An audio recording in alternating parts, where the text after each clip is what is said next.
spectacularly. We saw a lot of beautiful Earth Splitters. We saw a lot of really nice sleeps. We saw a lot of really good play with the spirit in the laning phase. Like, he knows the whole camp stacking trick and stuff like that. So they clearly have a very good Elder Titan player, and they're looking to abuse that, which is respectable. Warlock comes out. The thing about Warlock against Elder Titan, and once again, this is very early in the draft, so I don't want this to sound like I'm saying, oh, they lost, because it's nothing like that. It's more so just a concern when I see this sort of pick. Like, this is always something that concerns me when I play pubs and I see my team pick Warlock. Elder Titan is typically played as more of like a kill hero. Like, he runs people down and he punches them until they die. He doesn't just harass you, he kills you. He's not like a Skywrath mage. And Warlock is typically a hero that's played against harass lane, because it's kind of damage over time, whereas Elder Titan will burst you with that spirit. Like, he does a lot of damage, especially if he's paired up with another hero that does a lot. But if he's not, if it's just an Elder Titan, then Warlock is enough to suffice for sure. But the heal will not do enough if he's paired up with another hero that's really excellent at killing. That's one thing with the Warlock. So Sven Warlock, so that's like for sure a sustain lane right there. That's like high armor guy plus high armor, high HP guy who can run away really quickly and stun you, plus a healer guy. Like, that is a baseline sustain lane. Like, you'd pick Warlock Spectre to sustain as well, where it's just like, you can't kill me in lane and I'll outcarry you. That's kind of the idea behind these lanes. And Elder Titan typically pretty good with that, but ideally paired with another kill hero, he would be really good here. Although I would say that probably a 5 roll is the pick that they want to do right here. I'm not entirely sure how much you want to reveal an entire lane, your entire dual lane in your entire dual off lane in the first pick, or it's first 2 picks, which is why I like the Wind Ranger. Actually, that's a really nice pick there, because it's a hero that can go on many roles. Like, you could do Wind Ranger mid, Wind Ranger could be a 4 roll as or a 3 roll as an off laner. Wind Ranger could even be a 5 roll. Hell, I've even seen a carry Wind Ranger every once in a while, you know. So it's a really nice hero to pick here, because then Geek Fam is thinking, okay, we don't know where that Wind Ranger is going. She could go anywhere. So if we commit to any lane, then they can change up what they're going to do. So now this makes Geek Fam have to be very careful about committing to their lanes, and it also makes banning a lot harder, because they don't know where the Wind Ranger is going. So it's like, okay, well, we don't know if we need to ban mid laners or if we need to ban 4 rolls. So let's just ban carries, because Wind Ranger is probably not a carry, neither is Elder Titan. So makes sense. Slark is pretty good against Sven. It's very hard for a Sven to kill a Slark. You can munch on the Sven even through his armor, and you'll get a bunch of stacks. And yeah, Sven's stun obviously can be very easily purged by the Slark. Slark is pretty good against Warlock. You find him in the back lines. You can purge the Fatal Wands as well. So pretty good hero. Just in general against theirs. Invoker ban. There's like a lot of respect for this Invoker. And I definitely can understand that. That was some cool stuff. Spectre ban. Oh, okay. I mean, yeah. Honestly, the Sven. I totally forgot about this, but I forgot that the Sven was being played by Brian T. I don't know. But it was played by Mr. B, and he was a support. So they actually banned out the Spectre, because, like I said, the Spectre Warlock lane is a classic, like, we're going to out-heal you and then out-carry you sort of lane. And really good against these harass lanes. And if it's Wind Ranger +1, then that's going to be a harass lane. So that would be a perfect duo. And that kind of leads me to believe that Boom ID is doing a dual harass lane. So it might actually be Elder Titan plus Wind Ranger, because that's not really a high kill potential lane, but that's a high harass lane.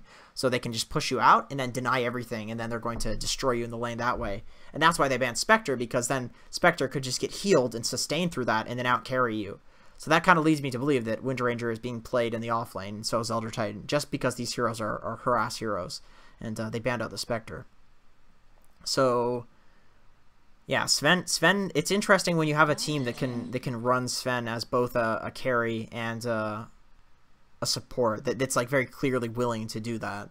What were the changes to this hero? Let's see. I'm very curious. So okay, so Sven cleave damage was increased. That's interesting. I'm not sure if Geek Fam picked Sven as a support before, but it is interesting to see the cleave damage was increased, and then this hero is all of a sudden getting first phased as support hero, because you wouldn't think that the cleave has much to do with being a strong support. Wraith King again. That's... How many games in a row? There's a bunch of Wraith King games going on. That's 2. Okay, so 2 games today we've seen a Wraith King. There's a 3rd Wraith King game out of 5 games. So that's... I have not been feeling it. I have not been feeling this hero at all. 10 seconds.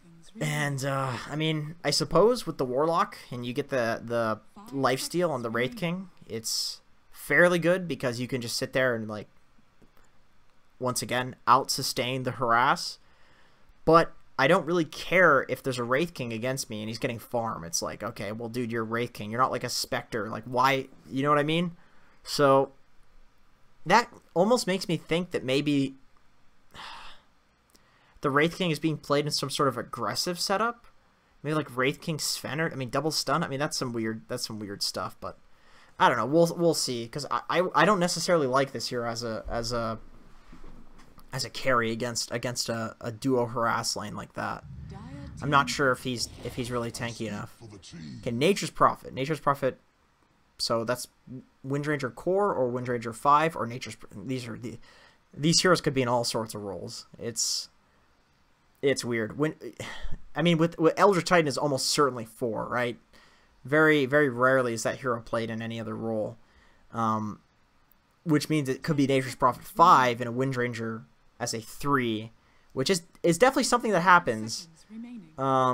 Although in this particular tournament, we've seen Nature's Prophet played as the 3 role. What got changed about him? Let's see. Did he get a little bit of a buff? Did he get some action?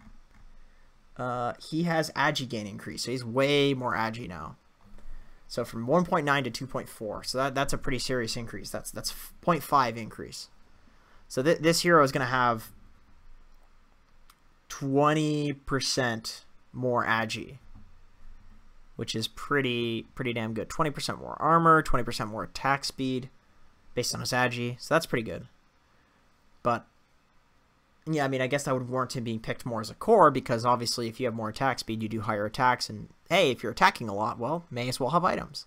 So that does indeed make sense. Let's see, Sven instead of Wraith King. I don't know what's going on in this draft. I'm just not a fan of the Wraith King, just given its performance so far is all. I hate to be like a Debbie Downer about a draft, but you know, when you see a hero kind of horribly lose in 2 games within 5, it doesn't feel great, especially when a new patch comes out, because you get that feeling of like this patch just came out, so therefore people are experimenting and picking really shitty stuff and losing with it. Like, that happens a lot, right? So I can't help but feel that Wraith King is that hero right now that people are like, oh, this is really good, but then it just sucks. But I don't know, we'll see. I mean, Geek Fan played amazingly in the first game, and they crushed, so obviously when it's 1-1, it's like both teams can absolutely take this.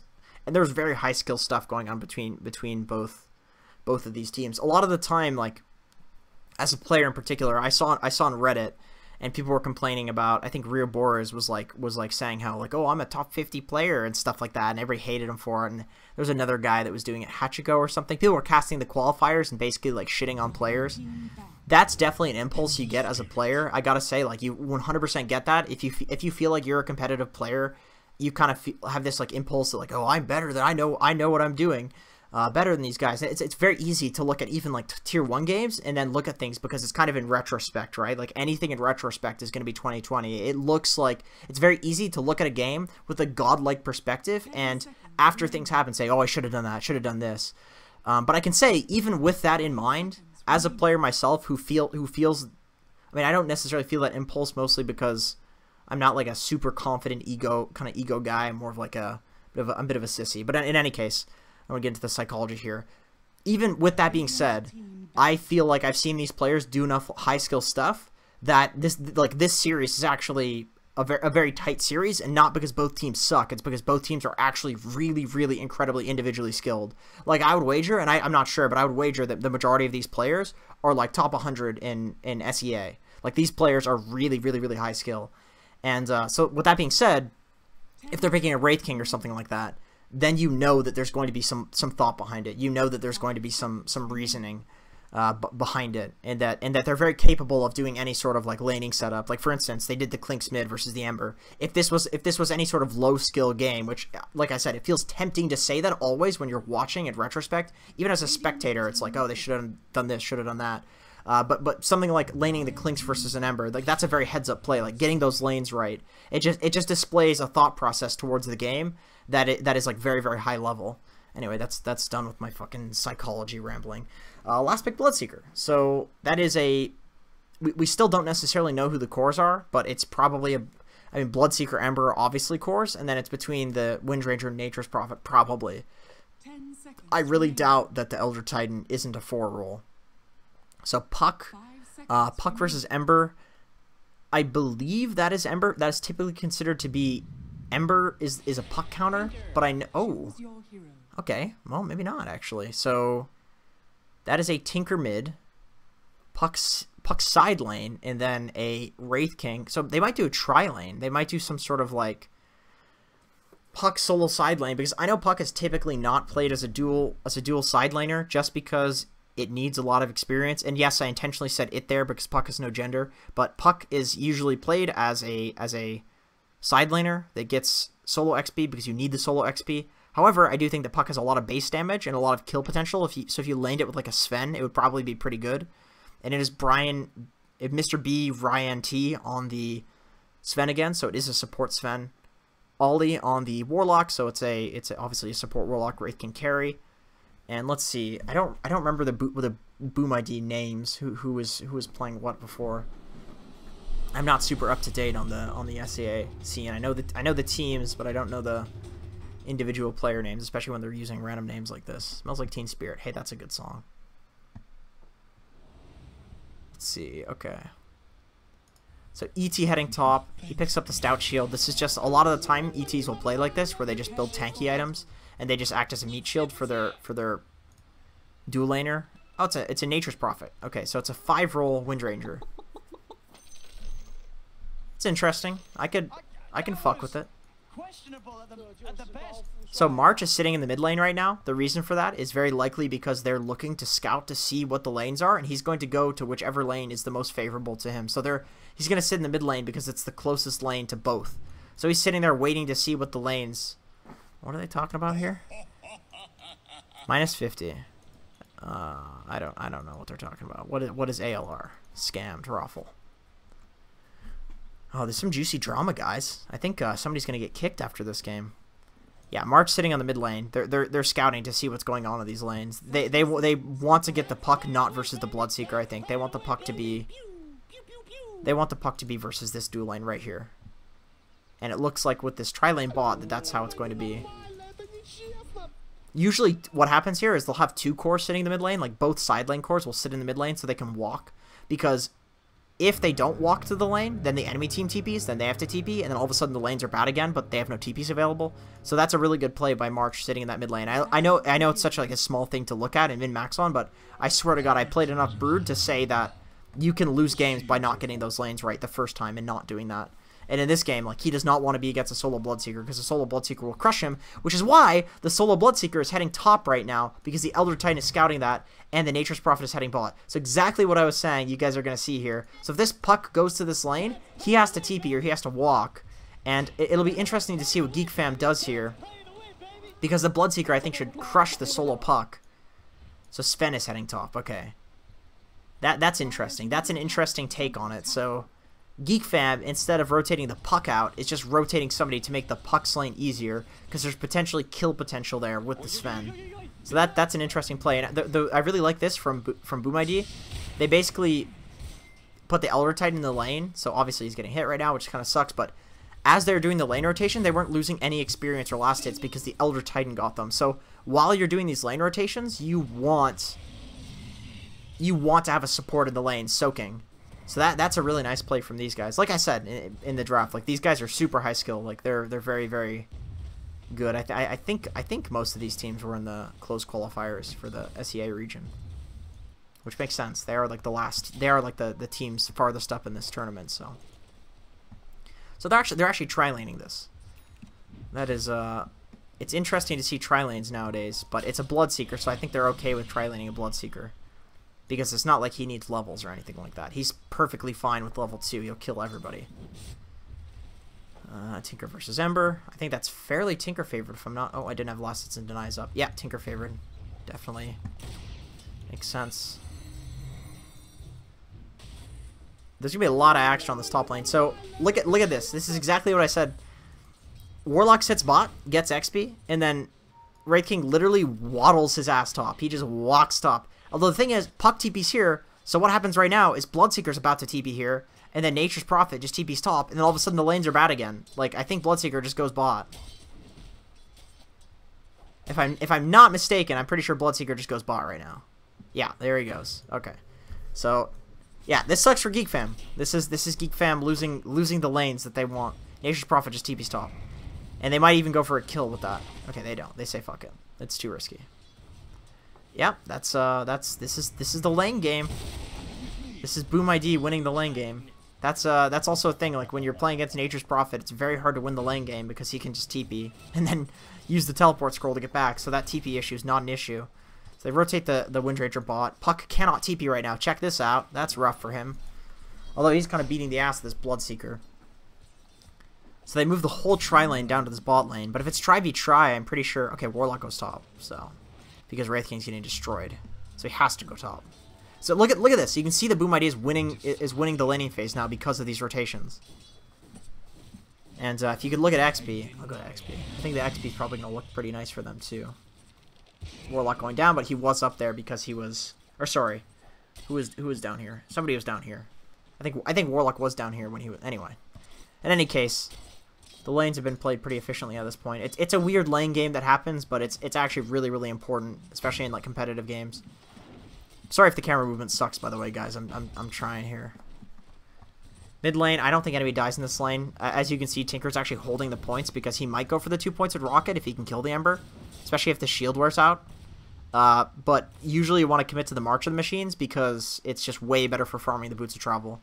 And it's way less risky. He needs to kill the Ember like 3 times in lane to make it worth not going for the or get First Blood to make it not worth going for the March. So he'll probably end up going for March, especially because March is on his team. Oh wait, no, he's on the other team. Oh no, he's on his team, right? What am I looking at? I was just joking, by the way. But he should go for March anyway. Little side pull going on here. And once again, so Wraith King comes down here. I think he walked. So as you can see, Wraith King's level 2. God damn it, that is rough. Oh, this Bloodseeker's having a good time. He just got that last hit. He's happy in the laning phase right now. Super happy. So Geek Fam now have the lanes that they want. They wanted the lanes to be like this because Puck will deal fine with this dual lane, but Wraith King would not, and Bloodseeker would do fine against Puck. So. This is actually favoring Geek Fam, but it looks like Boom ID don't care. They're not going to rotate at this point. The double stun is always going to be good against a Bloodseeker because, oh my god, that is an Elder Titan that is getting his ass beat. But he's so fast because of that little spirit. Ooh, he's going for the kill. Does he get it? Oh man, that would have been sick if that orb hit. He would have been dead. Ranger TPing in. That is a... easy phase shift dodge. Lanes are favoring Boom ID right now, it looks like, in terms of last hits. But in terms of gold, actually, Geek Fam is ahead. Just slightly, ever so slightly. These lane rotations have been very strange. Let's see, how's this Tinker doing? Tinker's having a really good time. He went for 3 points in laser, actually, which is interesting. Really not going to go for the March in this game. Like, super committing to... lasering this guy. I mean, the laser goes through the shield, so it makes sense. Rocket does not. It's not even going to pop it. 360 damage. Are you kidding me? That's so hard. So hard to get through that damage. So he is committing to maybe killing this guy, but I do usually like the just 2 in laser and then max March, just because it's so much faster for farming. He's just using the laser to farm anyway, so.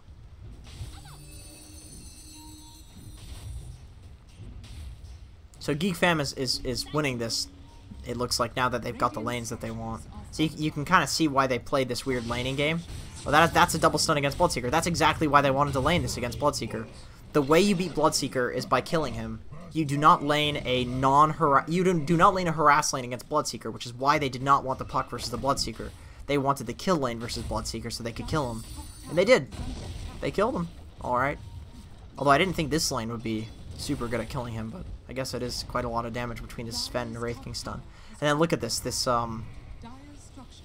Although that is one thing that the Elder Titan Nature's Prophet. I'm actually surprised they got that tower against the Puck. That seems like they must have just overwhelmed with treants. And then they can... Oh my god, what a shackle. They're going to kill both of them here, although he's running pretty quickly, and there's no treant block, so... Oh, but he does use the trees. Oh, now the treant block comes in. Oh, that's an easy kill. Give it to Bloodseeker. Oh no, do not block him! Don't block him! Oh no! Is he going to turn around and stun? Oh my god, you... Nature's Prophet is reported.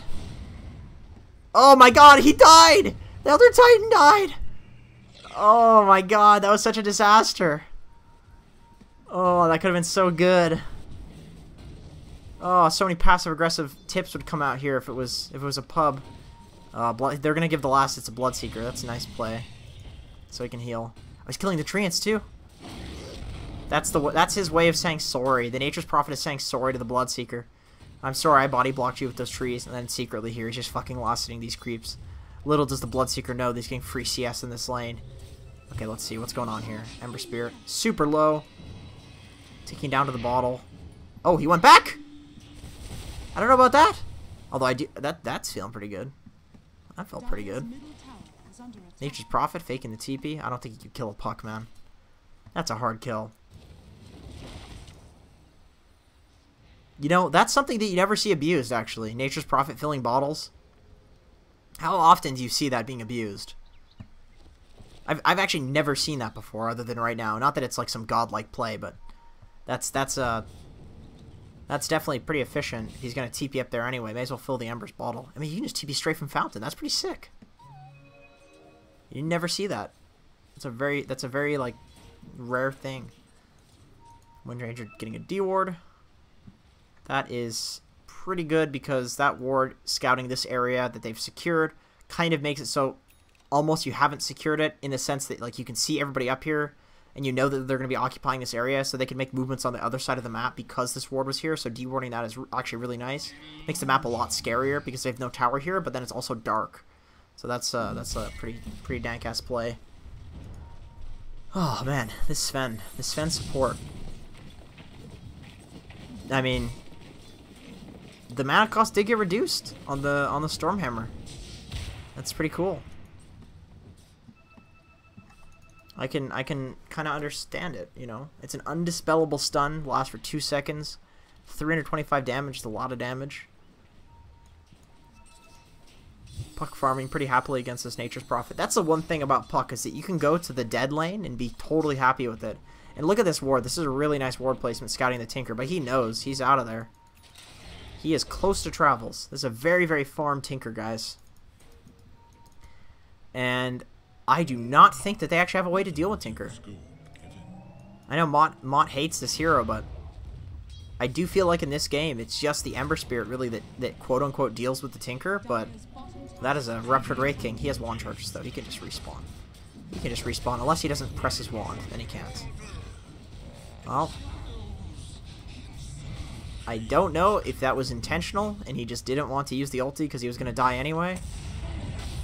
I'm going to assume that was why, because I think he is the type of player that would do that, just seeing the stuff that he's done in the previous games. I'm gonna give him the benefit of the doubt and say that that's probably the idea, because I know a lot of people hold the Wraith King ulti. Like, that's not a joke. I'm not joking around with that, by the way. Like, people do hold the Wraith King ulti, and they'll let themselves die if they don't think it's a good usage of it, because it's a 3-minute cooldown, guys. Like, it's terrible.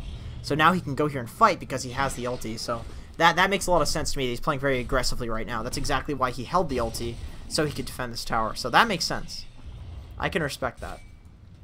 So Sven's getting some space on mid lane, but as a result, this is giving the Ember space. But the thing is, Tinker can die to the Ember now that the Ember has some levels, so, you know, what's the point in going there? Once Tinker has Blink, it's a lot harder for this Ember to deal with him. You can kind of scout in trees and stuff, but I don't know, it's pretty hard. Just throwing out some casual stuns. See, Geek Fam has a Tinker, and they have 2 towers. 2 tier 1 towers. A lot of the time when you're playing against a Tinker, especially with like a Nature's Prophet, you want to have those early towers because against a Tinker, it takes like 10 waves to kill one of these fucking towers, man. At least it feels like 10. And without the Tinker, it's like 2 waves to kill the tower. So really, like, the game is, it's just 5 times harder for you to take objectives when the Tinker has bots. So you just want to get those objectives as early as possible because the Tinker can just defend them for so long, and obviously limiting your map control by that much time is going to be super, super effective for getting not only him farm, because he's very safe farming here because he has these towers, but his team as well. Like Wraith King is down here and feels very safe because he has his tower right here. It has not been taken. Although he'd feel way safer if they had taken this tower. But the laning situation was so strange. Puck TP's out top lane. Mid lane, they go for a smoke. I assume Bryant is going to be initiating, so we'll put our camera on him and follow him. This is some like Pimp Muckle level cameraing here, guys. I know, it's amazing that I'm following the guy who's going to initiate. This is next level stuff. Oh, he's not going to initiate. He's chilling. Puck's going to initiate. I need to be on the Puck. Oh, they're just securing the tower. Oh, God. That is not a place you want to be unless you're going to fight this. Are they going to fight? Or is he's just incredibly risky. That's all. He's just... Oh, they are going to fight this. Hey, this looks like a fight. That's a Bloodseeker silence. Max, almost max silence. That is a lot of move speed, my friend. Leave this guy at low HP. Leave this guy at low HP. Kill everybody else. Oh, that's a lot of damage, but... Warlock ulti on the Bloodseeker. That's a double Fatal Bond, so that's going to do a lot of damage. Ember comes in. Sven's looking low, but he's a support, so who cares? Tinker TP's in. That's a huge problem for sure, because Tinker just can spam out the rockets as long as they get vision. This is a relatively easy tower to take. All you lost is the Warlock. Did they lose anybody else? Yeah, the Warlock. They got the Bloodseeker trade. That's an interesting tower to defend when you know the Tinker has the boots of travel. I do feel like it's a hard defense. I keep forgetting to do the play-by-play. I'm so sorry. I keep forgetting I'm the play-by-play and analyst. I'll try to be better. Not that I can do the play-by-play very well. Double damage, top room. Pinged out by the Warlock. Although it's not very useful for anybody at this point. Maybe the Puck, it would be useful. So now that they've taken this tower, it's a very... Ooh, that was a ballsy... Oh, wow. Fervient's really looking for this. Puck is not there, my friend.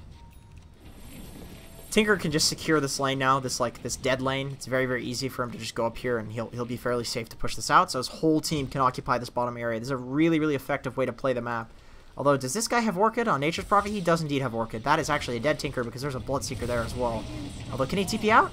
No. Yes, he can! He TP'd out! He just TP'd in the perfect time. The Ember couldn't get there in time to get the chains off. That is a huge deal because I don't think he dies to that Orchid anymore because the Orchid has been revealed and he's going to have his Blink Dagger. So that Orchid is not anywhere near as big of a deal when he has that Blink. That's like the only time that they can shut the Tinker down, and they kill the Elder Titan bot. That's a pretty easy kill with the Tinker. With the Tinker and the Blinker and the Puck, easy kill. Wraith King just farming up a Storm, killing the Ancients. He has a Midas. Thank God he's going for a Sacred Relic into the Radiance. I think that is much, much better than going for any of these other builds. Like Aghanim Scepter and stuff. It's cute and it's silly, but I think it's trash. Tinker could just so easily defend all these towers. Anytime his team wants it... That's the thing with this hero. Like, this hero will never truly be balanced in any game of Dota because no matter how your team wants to change their map positioning, let's say your team wants to go top, which they are, your team wants to farm this area. Tinker can just take whatever farm is basically the unsafest farm and be okay with taking it. That's the crazy thing, although as I say that, he TV's top and steals the support's farm. So, reported. But he can just take whatever farm he wants so easily, and it's almost unpunishable unless there's like crazy hard counters, and in this game I don't think there is any. Ember's alright, but he's not having a great game, so I'll change his net worth at this point. I believe that's what people do. Although Ferviant is catching back up into the game, since he had a pretty rough start. Maybe not that rough, but... This is what people do in pubs too. They steal farm from Tinker. He's like, well, whatever. He's farming up a store. May as well steal farm. Like, I mean, Tinker steals farm from people. There's a lot of farm stealing going on. They're just sharing is caring, I guess. They're just sharing a lot of farm. Although Wraith King has been happily farming up this side of the map for a long time, and I guess he may as well. I mean, his ultimate's down. Why would he fight? You know. I mean, at this point, if I'm the Wraith King, I just wait until level 12 and just fight with that level 12 ulti. Although maybe he fights. He's going to mid. Now he's waiting. He's chilling. He's just waiting for the camps to respawn. And Tinker's gonna come steal them! You bastard. Oh no, he's gonna defend. He's defending mid. He was just doing it from a very safe angle. Okay. That's way more respectable. Although the Sven's got the defense, man. Tinker doesn't know what to do. His team's owning so hard. Oh, there you go. Go to the dead lane. There's actually smoke from Boom ID on the bottom lane. They're gonna wait on this creep wave for Tinker. That's what they're gonna do. Although the smoke is wearing out, actually. They're not doing that. They were hoping he would go to that. Maybe they can place a good ward down here. Do they have any wards? This would be... Yeah, they have a ward. So this would be a really nice place to place a ward. I guess there's just this one already, so maybe they see it as kind of redundant. Push comes onto the mid lane. Bloodseeker comes in, uses his Blood Right. Does a lot of damage. Creeps, at least. Sven gets everything cast on him, and I don't think they care because he's a support, so... I think they're pretty okay with this. Wraith King is in... Tinker gets stomped. That's pretty important. They get the Earth Splitter off on the Tinker. Another Blood Right comes out. Warlock is getting his ass beat. He doesn't even get his ultimate off. That's pretty important, actually. There's no Warlock. Although the puck kills the Bloodseeker on the back end, but he's getting ran down. There is an Orchid coming out in 7 seconds. Ember Spirit comes back in. That was pretty ballsy in the front line, but he doesn't care. There's no instant disable for him when the puck is over here. Tinker is bot. Doesn't want anything to do with this mid lane, but it doesn't look like Boom ID is looking to siege this anyway, because the puck can just push it out fairly easily with the Blink Dagger. Feels pretty immortal, especially with that Yule Scepter coming out in 2 or 3 minutes, maybe a little longer. He'll feel pretty damn immortal, because the only way that he gets killed really is from this Orchid Malevolence. They're going to have some pretty good counters for this Orchid soon. They have the Puck Yules, they have the Wraith King not giving a fuck, they have the Tinker Blink. So Tinker's never really going to get Orchided. Unless they get a nice Earth Splitter like that off again. That was pretty sweet, but you don't really expect that. And he was on the back lines anyway. So they have a ward up here. So this is interesting. So they have a Tinker team that's placing a Tinker ward and a Tinker counter ward. So they're going to know if there's a Tinker ward up here already protecting him. That's how you know there's a Tinker team. Rock comes out, double Fatal Bonds, Puck goes in, uses the pretty much everything. The Fatal Bonds kills the Ember Spirit as well. That is a pretty damn huge combo because that is 2 cores and a free tower. There's no way that they fight this. Eldritch doesn't even have mana to cast the spells, let alone the cooldowns. Although, good god, that did damage. What a spell power shot is. Oh, what? I guess Nature's Prophet just got solo killed by Tinker. That is not supposed to happen. Yeah, I would balk that as well. You definitely are not happy if you're I mean, that sounds like I'm flaming. I'm not flaming him. These guys have been playing really well. I mean, for God's sakes, they won the previous game, which is crazy. It was a very good team. Both teams are very good. But in any case, you're very unhappy if you just lose 2 cores because a huge team fight happens with the double Fatal Bonds, and then your Nature's Prophet goes and gets himself solo killed. That is a ripping pepperonis right there. If you're in a pub, you're like, oh god, we lost. You don't say it though, because that's toxic, guys. You don't want to be toxic. So, Tinker going in hot on this Ember Spirit. That is a lot of damage. You don't realize how squishy Ember is until there's some shit that goes straight through his shield.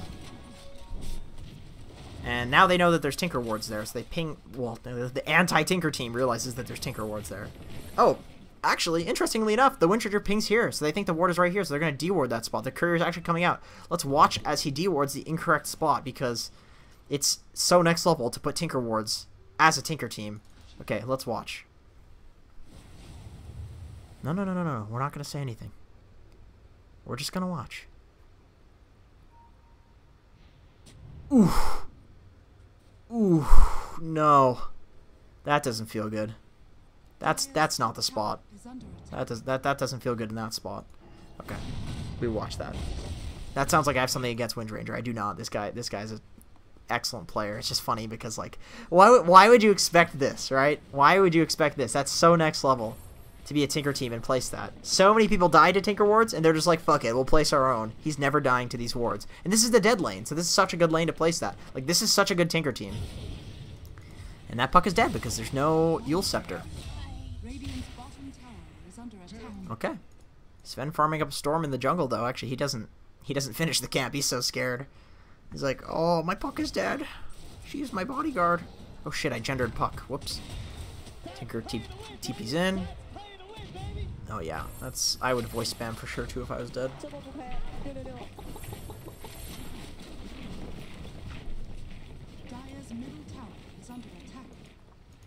Let's see, what do we got here?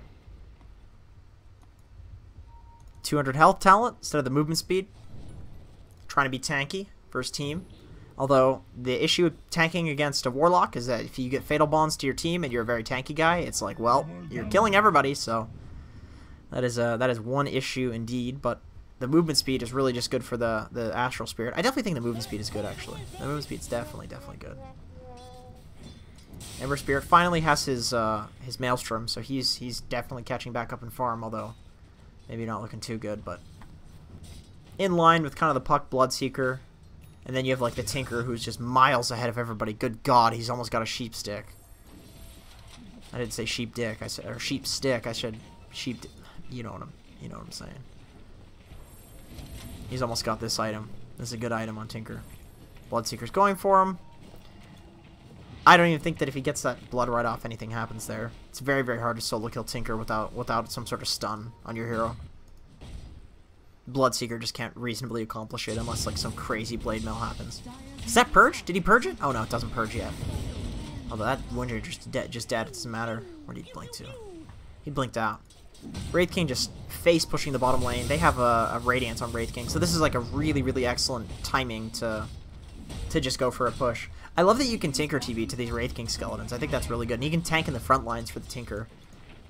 So Tinker just defending the dead lane. This is the thing about Tinker versus Nature's Prophet. Like, Nature's Prophet wants to be split pushing these lanes and then show up to a fight, but Tinker can simultaneously deal with you split pushing those lanes and then also show up to a fight. So there's nobody being forced around the map by this Nature's Prophet. That's the thing with the Nature's Prophet. You want to force people around the map.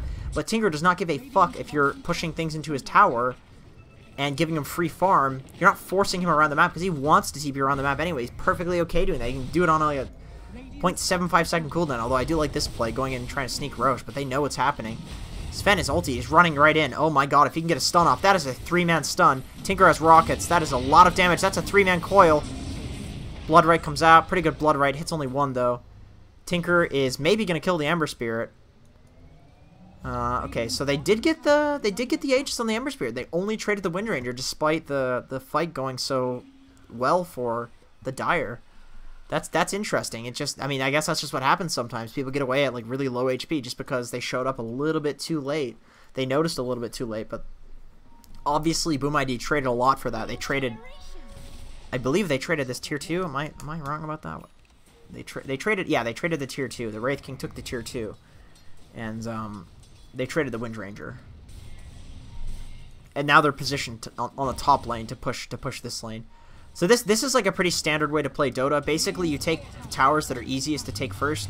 You take towers in like the succession of just easiest to take, least risky to take, which is generally like this tower and then this one if your dual offlane is strong, or this one, and then whichever one isn't taken, and then you move to take this tier 1, and you ignore, like, this mid tower is pretty damn hard to take. You need to be pretty far ahead to take this one.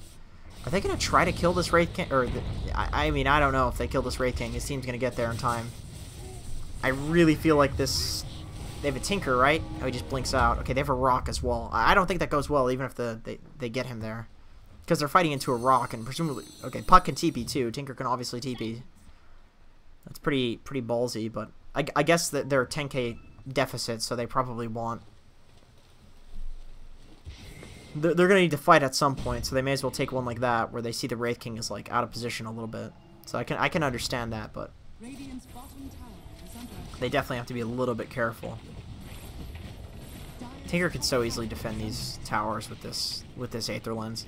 The crazy thing about Aether Lens on Tinker is not even about his spells, it's his blink range is increased by such a significant amount. And then his march range is increased too. Look at that march range. Like, that's insane.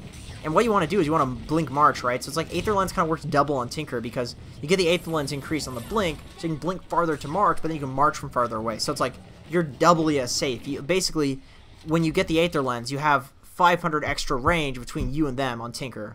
That's the thing with that hero. Technically speaking. I mean, obviously the math doesn't work like that in a game, but it's like, it's just a thought process. Like, that's why it's so good on this hero, because the blink and the march, and you want to be blink marching, so you can have that distance. Because he's constantly blinking around. Other heroes aren't.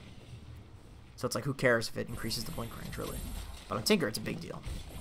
Makes your movement so quick. As for the talents on Tinker, there's this, like... The 10% spell lifesteal is strange because it feels like if you get gone on anyway, it doesn't matter that the spell lifesteal, like your HP, you don't need the HP that comes from it, really. It kind of helps you with the soul ring. The burn from the soul ring, but then also like the 40 movement speed, you're blinking around everywhere, right? So who gives a fuck? Oh, nice deny. So these are both kind of talents that aren't excellent. They aren't super excellent. Although I would tend to go for the 40 movement speed in most games, especially if you're against like a Doom or some heroes that can get on top of you and you could just run away from them, like heroes with slows. Heroes that you could actually run away from. But in this game, I think if he gets gone on, he's just dead. Because it's like Ember, you know, Elder Titan, Wind Ranger, Shackle Shot. Like, these are things that it doesn't matter if he has movement speed. He's going to be stuck. So that's why he goes for the spell lifesteal. Well, that is, I mean, I guess I think they still fight this because they have the wraparound, but it sucks when you're going for a play like that and your puck dies first. Maybe they saw the Elder Titan Spirit mid, so maybe they know that they're fighting into this with a... The puck has no buyback. I guess it's just because this is so unexpected that if they can get a kill here, make this even. Yeah, that's pretty huge. So now this fight is even. Warlock ulti goes off. Bloodseeker BKBs. Ember Spirit runs the hell away. Tinker just marching in the trees. That is another rupture on the Sven. I don't know if they care all that much. If the Sven is ruptured, Ember Spirit comes back in. Nice double chains. Kind of an awkward fight going on. Tinker is still spamming marches in the trees. They're chasing away. Bloodseeker should start moving pretty damn quickly, pretty damn soon. TP's coming out to the... Oh, that is quite the orb. Nice Earth Splitter. Hits the Tinker. Oh boy, if they can kill the Tinker, that's huge. But he refreshes and sheeps. That is a dead Ember if this Tinker can stay alive. Maybe they can kill him twice? As long as... Oh, no, never mind. The Tinker's out. He's like, fuck this. Wraith King has ultimate. Warlock dies. Wraith King is still alive. I don't know if you want to fight this. This is 4v3. Tinker gets caught out. It's really, really bad. The Wraith King blinks out again, which he's done in every single goddamn fight. Every single goddamn time he uses that reincarnation, so... That is definitely some respectable play coming out from him, because I thought he was dead. I thought he was for sure dead there. They could just sit on top of him with the Ember Spirit shield and break his blink. That has not been happening. For whatever reason. I'm not sure if that if in that fight it was on cooldown or something. I'm not saying he hasn't been playing splendidly. It's just that, oh, Ember's waiting in the trees for the Tinker, but since the Tinker does not have the Tinker Ward himself, he's not going to go in the trees, because this is a very, very good Tinker player. And I realized I had the shop open that entire time. I'm sorry I do that when I'm playing Dota and pings come out. Oh wow, he is critting hard, and he is sheeped and dead. That is a lot of cast range on that sheep. Wraith King blinks up, Tinker sheeps, Tinker has another sheep, Tinker has another sheep, and that is a bunch of crits and a bunch of sheeps. It's like a zoo in here. I don't know what type of animal a crit is. I guess a human if you're referring to the player, which is an ape, so there's apes and sheeps. It's more like a farm rather than a... I don't think people have sheeps at zoos. Well, a sheep isn't like an extravagant animal. Although I'm a huge fan of sheep, honestly. I go to farms and see sheep all the time. They're gonna go on this Wraith King. They know that he's alone, but it's a Wraith King. His team can get there pretty quickly, so they say, screw that. That's a little bit difficult of a kill. Tinker farming up a storm. Sven farming up a storm. Storm, I should say. It's like he has Storm Hammer. He has a Blink Dagger now, so that's gonna help it a lot. He's been hitting pretty good stuns, even despite not having a Blink Dagger. Wraith King just sitting and pushing top. I really like this. He has a bunch of skeletons. That's interesting. They're all dead. I like that they push with the siege wave, although it looks to be dead. He is going to lose his first life, which means they can actually fight this. Is he gonna stay alive? That is a nice... Ooh. Nice Sleight of Fist. I was gonna say that's a nice Sven war cry to save him, but the Sleight of Fist takes him down because it's magic damage. Wind Ranger in the trees. Looks like he's gonna get gone on. That's a sheep. Bloodseeker Bloodright. Tinker being very, very careful. Oh my god, is that... Oh no, Bloodseeker... He ruptured the Wraith King. Nice Earth Splitter on the Tinker, but Tinker has BKB. Tinker just getting out. Hex is the Elder Titan. Neither team looks like they really want to fight this. Stomp from Elder Titan actually gets the puck. They could potentially Searing Chains him here, but he does have a Yule Scepter, so he can just get away from it very easily. He's playing very safe. Both teams are playing very safe, despite Geek Fam having a 12k gold lead. They do have Warlock ulti, which they did not use in that fight. So he went for the cast range talent. That's interesting. I see everybody going for the Fatal Bonds talent. I guess because there's a lot of stuff for him to avoid. Like the Earth Splitter, the Bloodseeker Bloodright, the Shackle Shots. He doesn't want to be in line for those. He get Orchided and Ember. Like, these are all heroes that he does want to avoid, so I can definitely understand the cast range talent. I think in most games people go for the Fatal Bonds, though, just because you have a lot of cast range in general. Like, check that out. Look how big that cast range is. That's insane.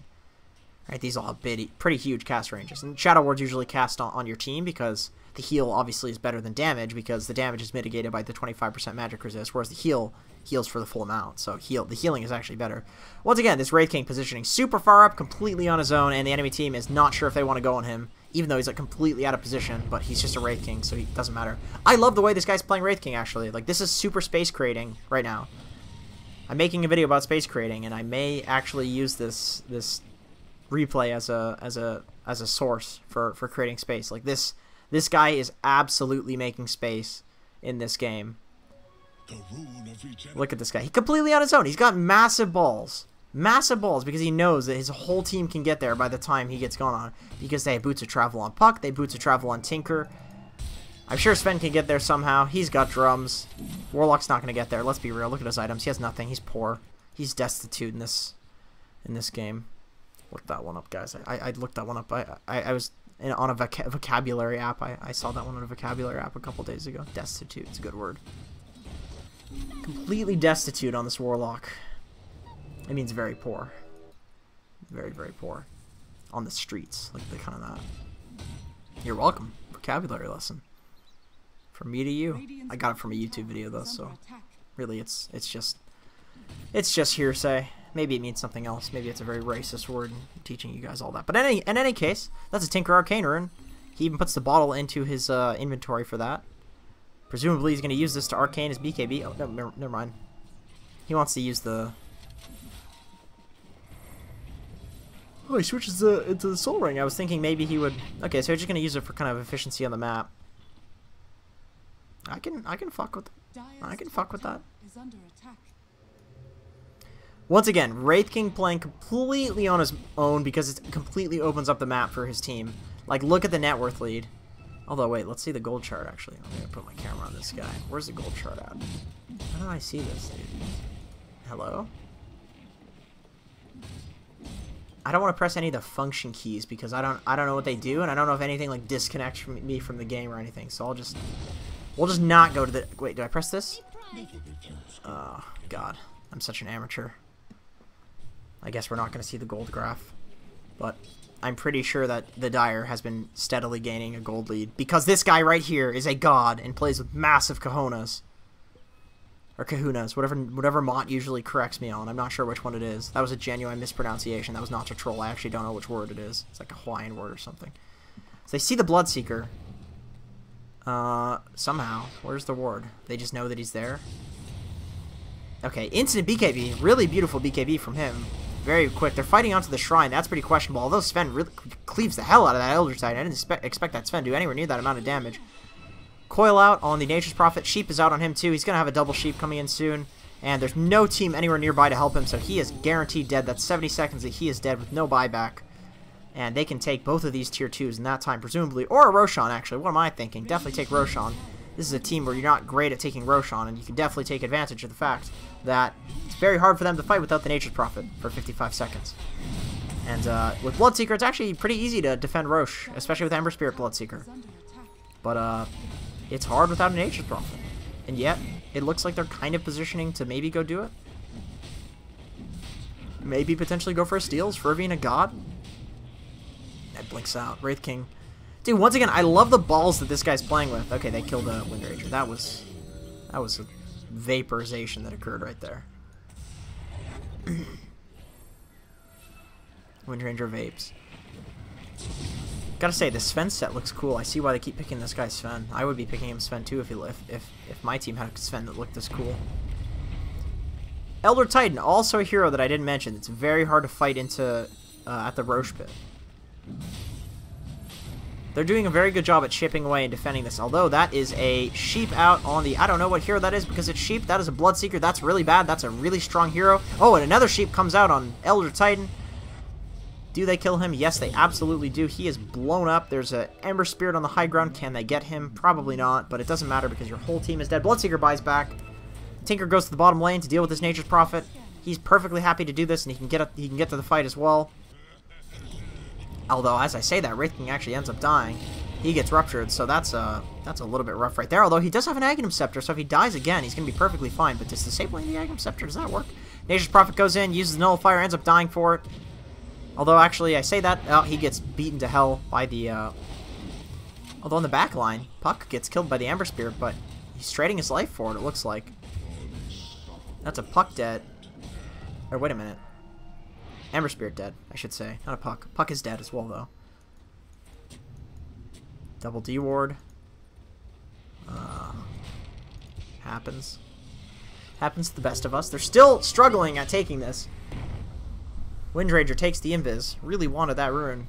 Almost traded her life for it. Tinker defends the bot lane, so this lane that would normally be pressured by the Nature's Prophet, making your Roche a lot easier, is not an issue because you have a Tinker on your team. Although, as I say that, Wraith King is not looking to take this Roche. Heading back in now as the Sven heads over. Presumably that armor is going to help a lot versus this Roshan, given that he does so much damn damage now. Where's Roshan? Oh my god, it got dragged out. Alright. Sven ulti gets popped. Elder Titan should use another Spirit pretty soon. He's probably going to Earth Splitter this as well, which is going to be difficult. He doesn't go for it. Oh, is the Bloodseeker going to get the... Ooh, what a shackle! Oh, if they can walk in and take it. Tinker takes the Aegis. That's good. Tinker takes the Aegis. He is ruptured, but he has the Aegis, so who cares? Oh my god, that is your entire HP pool, my friend. You almost... Oh, good god. Oh, wait a minute. Oh my god, he walked in Fountain. He walked in Fountain.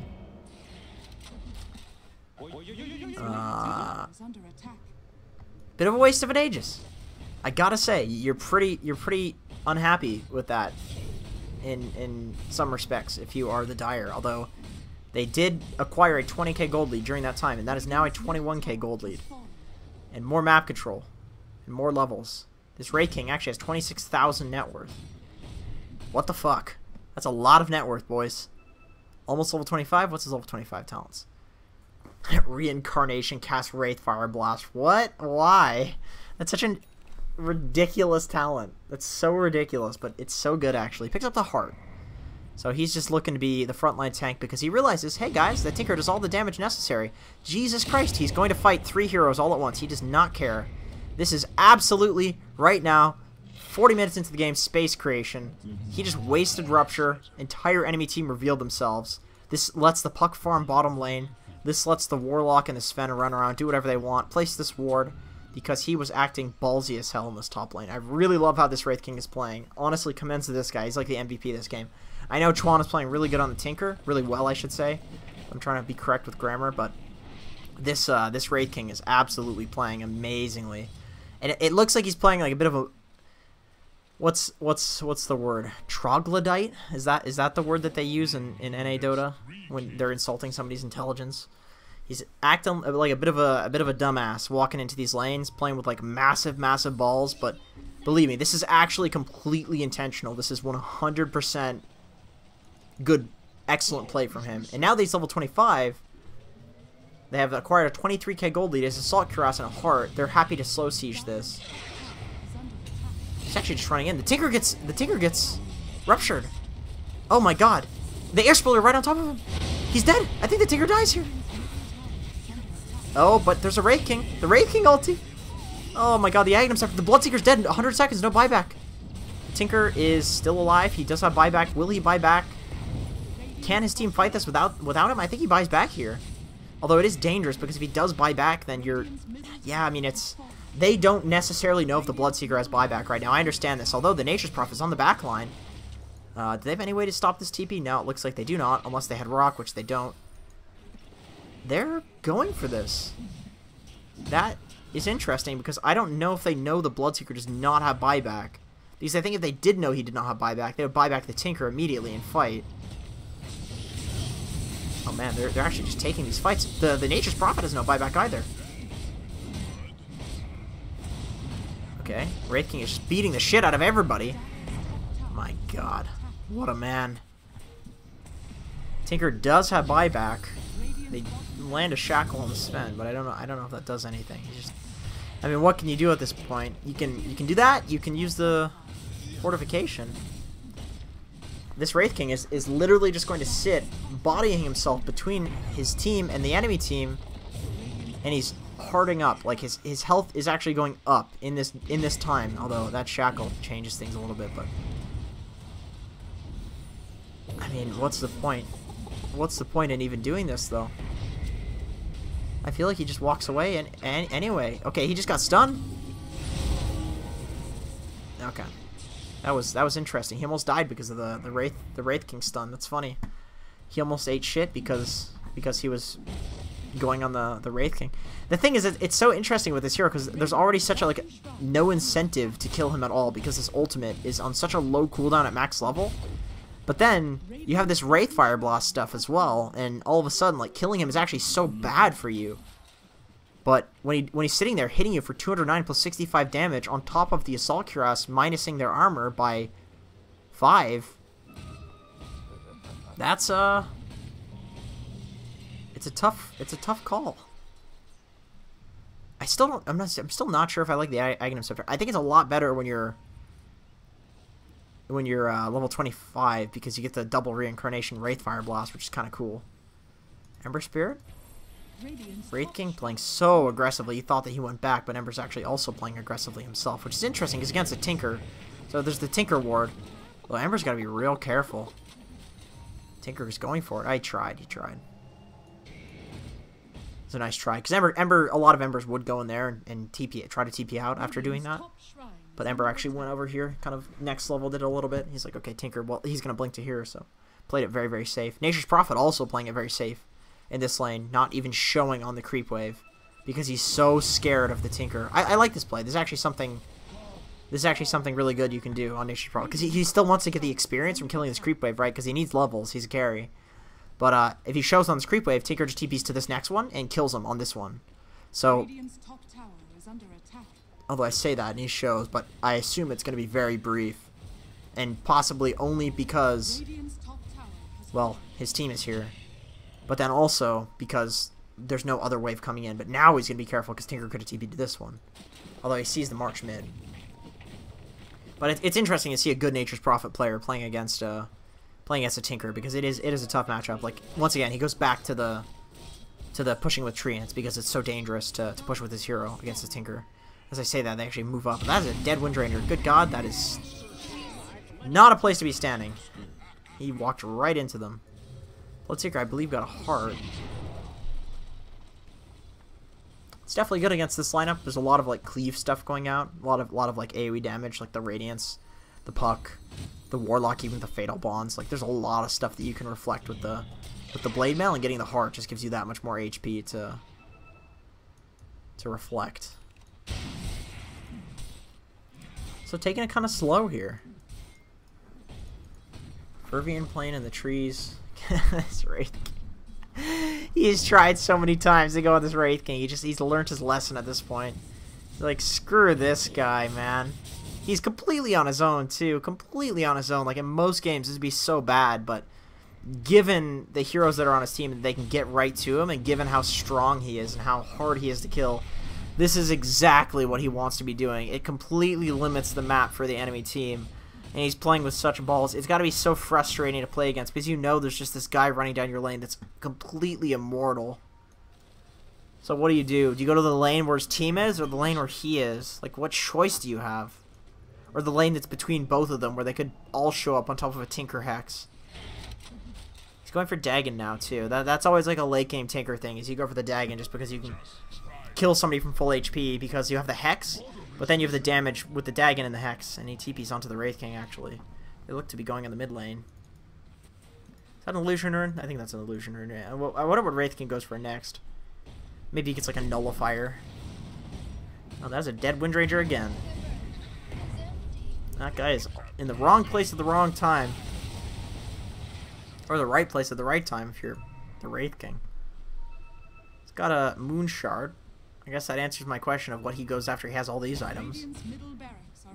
Dude, he does not care at all. This is a backdoor protected Rax. He does not give a shit. He doesn't. Why does he need to care though? He doesn't have to care at all right now. So double stun. That's a nice BKB. Ruptures the Sven. Sven uses the Blade Mail though, so he's doing a lot of damage to the Bloodseeker. But he is giving the Bloodseeker the move speed. Buyback from the Windranger force, but it's a Windranger. I don't know if you care that much about that. Uses the cheese. Is Earth Splitter coming out? No, they're just harassing him. Actually, forcing the cheese usage out there is pretty decent for them. Pinks come out here. I kind of feel like they need a gem. Do they have a gem? Oh, they have a gem on the puck. Okay, that is most certainly the play. There's a ward right there. That is a beautiful ward, actually. Scouting every single thing that they're doing, and they are not dewarding it because that is a pretty unexpected spot to have a ward, to say the least. So he walks up into this hill. You'd expect a ward to be there, but there isn't. There is not. Because against a gem, you want to place wards on these high grounds because they're not going to get dewarded. Like, you need to actually scout up them to get dewarded. This also is unlikely to get dewarded because why would the puck be way, way over here, actually, as I say that, though? See how he's walking, though? Like, he's staying on the enemy side of the map because, obviously, when you're winning, that's what you want to do. So putting a ward, like, on their side, scouting, is actually really, really smart. I really like that the Radiant did that. Tinker in the trees, top. Marching away at creep waves. It's slowed down quite a bit here. Oh, I can move the camera out. Oh, boy. I wish I had known about that feature. Good God. Oh, Sheep comes out on the Bloodseeker. I'll scroll the camera out so we can see everything in this fight. Another Sheep on the Bloodseeker, another Sheep on the Bloodseeker, another Dagon. And now moving my camera feels real weird. But I can see all the Tinker rockets going off. Oh, can they get him? Use them. Oh, that's a Dream Coil. Sven uses the stun. Okay, I don't need to zoom the camera out for this. I'm sorry for screwing around, guys, but I'm having fun with this. Okay. Tinker Dagon. You can see the damage that this does in the late game, and you can refresh this item. It's so much better. You also get the additional cast range now on this. He's sheeped on the Ember. That's a huge kill if they can get it. He's just going to perma-sheep this guy. There's nothing that he can really do here unless he gets saved by his team, but his team can't do anything because they're all dead. That's probably GG right there, guys. I mean, there's no way that two heroes defend this. And that's Geek Squad. Geek Fam. Geek Squad. Goddamn, those are the people that work at Future Shop, isn't it? Anyway, the Geek Squad, they are looking like they're going to the Grand Finals. I'll zoom out so you can see the whole enemy base getting destroyed. Oh, check that out. That is a whole base getting destroyed. Oh, they just brought TP's in. Oh my God, I think he just dies to the Sven right here. Although that's a nice shackle right into the tree. It's a good combo there. He's just dying to the Sven. Bloodseeker uses the Rupture on the Tinker. Tinker is actually potentially going to die here, although for some reason he's missing. That's the Radiance from the Wraith King, so Tinker's actually not taking that much damage. She's got the Sheep coming out, Dagon's coming out, Hexed. Lots of AoE damage going on here. Sven gets brought back because the Wraith King ulti, that was godlike from the Wraith King. Sick Aghanims purchase. And that is Geek Fam going on to the Grand Finals. 45k gold lead. Oh, that was much more in line with how they looked in the first game. I would definitely say that the lanes obviously were a huge issue in the first game. Or sorry, in the second game. And in this game, they've really, really focused on getting those lanes right. And I really hate to be that guy that's like so utterly focused on the laning phase, but I really think that in the current patch, it's super important, and it completely snowballs the map because you get all those denies, you get a hero really strong, you can have a support take the lane while that hero leaves and kills everybody, you secure map control, you secure towers, all of a sudden you have this area of the map that the enemy team does not have available to them, and then all of a sudden the game feels so hard. It feels awkward for the enemy team to play against you. Like, whatever team is winning, it's going to feel awkward for the enemy team. And I can guarantee it felt awkward for Boom ID here just because they lost that control in the laning phase, and they never regained it. So they're constantly with their backs against the wall. And that is Geek Fam securing their spot in the Grand Finals. And like I said, I really think that the lanes mattered a lot. And we saw them doing a lot of these lane rotations, trying to get the lanes perfect. And they had the Wraith King Sven against the Bloodseeker, which is the kill lane against the sustain lane. They killed. They had the Puck against the Nature's Prophet, which is the dual lane, which is the harassing dual lane. Puck doesn't really care about that. Puck's not going to die to that. Puck's not going to take a lot of damage from that. So they got the lanes right, and obviously they won the game. So not much more to be said about that. So I would go to we'll look at the end game screen a little bit, because I'd like to look at the graph. So yeah, basically there's